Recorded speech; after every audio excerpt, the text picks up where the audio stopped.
but honestly, it is hard to maintain civility in the face of the way the Democratic Party has behaved over this. Joining Lisa and Richard, executive editor now of National Review, Rehan Salam. Rehan's got a brilliant book out, which we will be talking about later, I promise. It's a hot topic that you'll be very interested in, but I'd love your take on all this, because you're such an astute commentator on matters of culture and so on. Where do you think this leaves us, this whole last few weeks?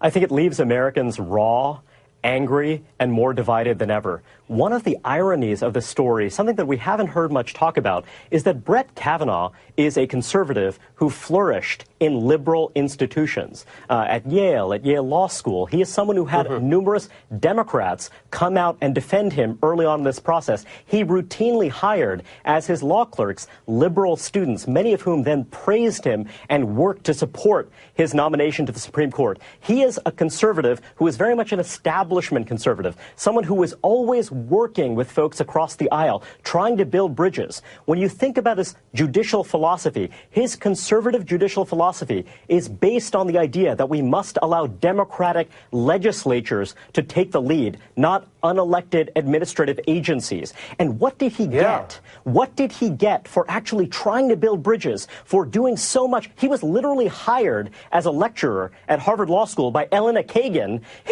another Supreme Court justice who was appointed by Barack Obama. She hired him. She went out of her way to do that because she so respected him as a jurist, as a thinker. And then suddenly, someone who devoted so much of his life to building these bridges, this is where we find ourselves now. It is a really extraordinary testament. And when you look to Brett Kavanaugh's testimony, in a way, you see someone who said, enough is enough.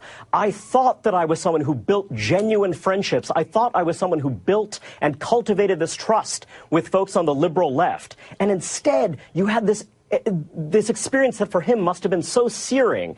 And you see this happening to many conservatives and Republicans right now. People who felt that we can bridge these divides, and now feeling as though perhaps that's not the case.